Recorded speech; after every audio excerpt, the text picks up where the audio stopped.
summer, this would have been around 2014. I was working as a registered massage therapist, working all the time. I was treating a client of mine and he became a friend, honestly. We were in our 20s. This is before either of us had had kids and we became buds. And we were chatting about summer, like, you know how you do, right? Like he was asking how summer was going. And I said something about how, like he said, like, are you enjoying summer? And I said something about how I don't really get outside much. Like there's so much to do. There's always something to clean, laundry to put away. I don't get outside that much, which was true for most of my 20s. And I had never sat outside and read a book or sunbathed because there was always laundry to do or something to clean. That just had really never occurred to me before. And he said something like, oh, well, the laundry will always be there, but the sun won't, or the summer won't, or something, which sounds so simple now, right? Like that's a fridge magnet. But I had literally never heard it before, or I hadn't heard it before. And I still think about that moment so many years later, and I don't think he knows what that unlocked for me.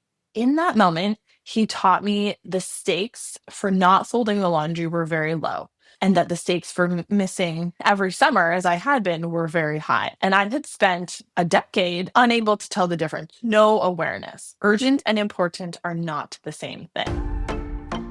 Welcome to the Ann Jones Show. I'm Ann Jones, nervous system coach, former registered massage therapist, and certified fitness coach of 17 years. This podcast is for high-achieving women who are tired of abandoning themselves just to keep everything running. Let's get into it.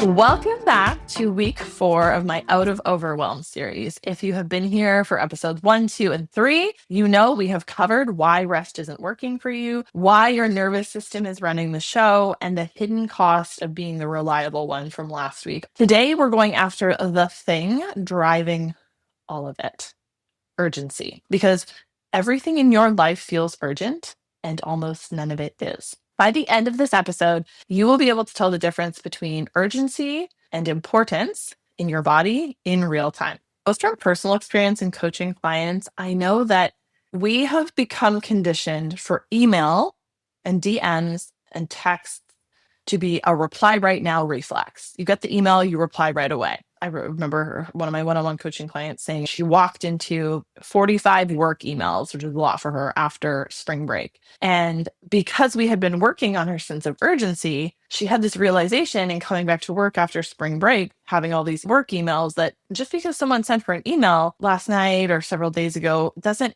mean it needs an answer first thing. I think we are conditioned and trained to believe that a fast response is proof that you're good at your job. And that's not at all true. And with text messages, we treat that red dot, that unread badge, as a low-grade alarm that something has to be done, which is its intention, right? That's why it's red. That's why it's there. That's why they want you to have push notifications. It doesn't mean you have to do anything about it. Do you remember my story from the beginning about my patient, the laundry story? That was mine for a decade. That was my low-grade alarm sense of urgency. This happens with like emotional reactions as well, though, right? Someone else's mood or reaction or response becoming your emergency. Someone else's sense of urgency becoming your emergency. Or like I've had clients, the whole afternoon gets hijacked by their partner's tone. Buying into a tone, making it mean something, assuming it means something, or a kid's meltdown. These are both examples of opting into the spiral, which I've talked about on other podcasts, and I'm really going to break down in my free Stop the Spiral masterclass. But all I want you to know here is there's nothing wrong with opting into that spiral, getting completely hijacked. We all do it, and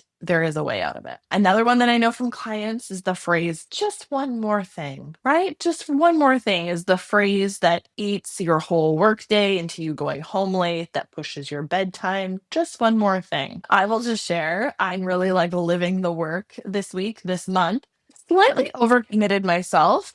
As a homeschooling parent with summer camp coming up, I have 4 weeks of child free during the day, 9 or 10 a.m. till 3 o'clock. Whereas like during the school year since January, I have not had that, right? So I'm like, what does brain do? What can I do? What can I get off the list? What project? I wrote a Substack about this, about parents like going into spring break and brain starts going, what can we do? What can we tick off the list? Which is something that we have to notice and temper. But anyways, my brain did it. So this month in July, I'm hosting a free masterclass in 10 days. I'm teaching a dance class, which I only do like once or twice a year. So I'm not prepared for. Next Sunday, it'll be fine because my brain and body just remember, but it's just another thing doing. I started on TikTok today. I just like completely overcommitted. And I have 48 child-free hours. I was like, I need some time. I'm single parenting for 2 weeks because my husband has got, also I had kidney stone this whole past week. I'm just like, as I'm saying it now, I'm remembering all the things. So, but I'm fine. I'm fine. I'm not stressed. I'm not overwhelmed. I am aware that I'm overcommitted and I've exceeded my capacity. And so I'm telling you this because none of those things are really urgent. The kidney stone one did kind of become urgent, and I did literally go to urgent care, which is kind of ironic. On Wednesday, on Canada Day, I was there at 7:30 and I had been avoiding it. And I was like, this is the thing that is inconvenient, but I should probably stop avoiding it. It was kind of a good thing that I went. But what I'm saying to you is I often hear just one more thing, just one more thing. And I'm in a season right now where I'm not really saying just one more thing, but I've committed to all these things. And as a person who normally does SFA after 7:30 or 8 p.m., I've been staying up. I've been staying up till like 11:30, which is very late for me. Like I don't think well at night, but I'm like in these challenges, watching these videos, writing. And then I'm like, oh, I'm doing this Out of Overwhelm series I have to finish. So I've created it. I've created the overcommitment. I've created the overcapacity. It's all stuff that I love doing. Too many blessings at once, right? Equals overwhelm. But I always just come back to, okay, if I do one more thing, what is the cost? I was sort of coaching myself through this last night because I've been pretty consistently for the month of July so far, getting it all done. At what cost? Well, the cost is sleep. Has been sleep, but not sleep because I don't want to sacrifice sleep either. So it's been my early morning time. So my meditation has been suffering a little bit. So it's just at what cost? You a human capacity, like it or not, time is a human construct, but it keeps on ticking. So you are going to have to sacrifice or let something go. And I'm not here to tell you which one is which, but I kind of am. And last week we talked about rest. One of the recent episodes, we talked about why your rest isn't working, and that's part of it. So if you're saying to yourself one more thing and it has to be right now, okay, and at what cost? Because none of these things are emergencies other than my literal kidney stone, which even that was not an emergency yet.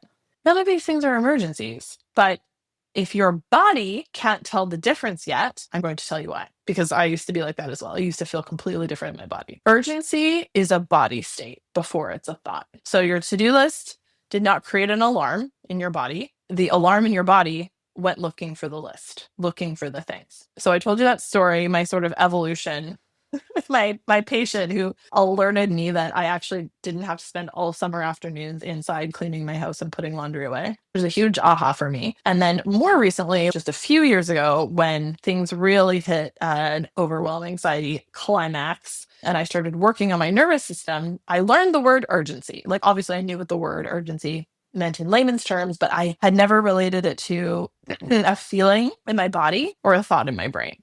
But when I heard it, when my coach said it to me, it perfectly described something that I had never considered, which was that I was treating most things because I was feeling like most things were urgent and could not wait, or there would be a bad consequence if they did, without ever considering whether that was true. Urgency comes from speed learned as safety, or reactivity learned as safety. I was working on urgency with a one-on-one client, and we visited her inner child, and her urgency traced back to being 13 years old, working her first job, hustling for a phone. She's about my age. So this was her first cell phone, flip phones. I think I even told her I had the red Motorola. That was the connection in her body. When we went to this feeling of urgency, it took her right back to being 13 years old. And you want this phone, you better work for it. And that's not a bad thing, but it felt very important and urgent to her teenage brain to get a phone because all of her friends were getting phones. It's kind of funny that we went through this like 20 years ago. And now we're going through it again with kids with bones. And so that's not good, bad, right, or wrong, but that's where that was one of the first times she learned to hustle. And so when she feels a sense of urgency in her body, she goes back to being a 13-year-old. I better work so I can get money, so I can have a phone, so that I can be liked. That's what it really is.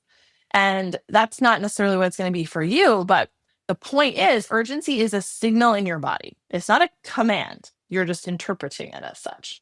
And being more organized and disciplined has not fixed it for you, because you are strategizing from inside the bunker with the siren going off. You're in the bunker, body's feeling it. It feels so urgent. The siren is going off, and you're trying to organize your pens by color so that you can calm your nervous system. The siren's going to keep going off. So here's the 2-step. The unlearning for me was twofold. I mean, first, my patient at the time had to bring it to my attention. I had to come around to it like, oh, I don't have to do this laundry right now. And I had this realization when I was writing my notes for this podcast today, because if you know me, if you've been around, you know that the laundry is my thing. It's my symbolic thing. And in a family of people who work out and swim, there's always, and have uniforms, there's always laundry. And some of that laundry is important, like the uniform, right? And the bathing suit. Though those things have a sense of urgency. But I think that the laundry has become symbolic for me because of this conversation with my patient so many years ago. And it just shone light on the there's literally no negative consequence to not folding and putting this laundry away. The laundry is in fact clean. You need the uniform, it's there. I've just not, I'll fold my husband's clothes anyways, so that's a conversation for another day. But I think that's why that's my thing, that I'm like, that's gotta be the last on the list, because he drew to my attention that there is a level of importance for the things that you are doing. And many of my clients come to me not realizing this. Everything is acting of equal importance and therefore of equal unimportance, and therefore inevitable failure, because we cannot do it all, because we have a human capacity. So I had to come around to that realization. And then not until I started working on my nervous system did I notice it in my body. If you've heard me talk before about my somatic work, I, as a humorously trained fitness professional, dancer, massage therapist, and yoga teacher, pre like 2021, I didn't know how to feel in my body. I could feel a pain, but I didn't truly know how to feel what was happening in my internal world. I couldn't feel the siren going off in the bunker. So that was the next thing that I had to learn. Then the next thing I had to learn was the discernment, when I had this realization like, oh, not everything is urgent. Oh, just because I have this feeling, which I can now feel, it feels like,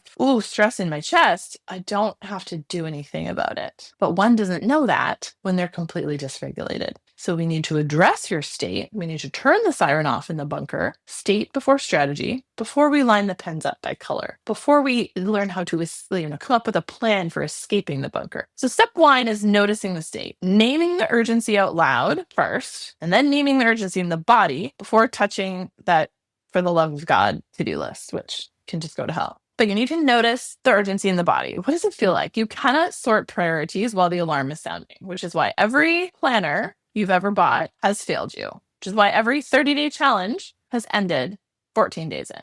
So you must notice the state, name the urgency out loud, notice how it feels in your body. And then step 2, discernment. What feels most important right now? Not the whole list. Not the whole list. It can't be the whole list. It cannot be the whole list. In this moment, what can wait and what cannot? Who must do it? Does it have to be done now?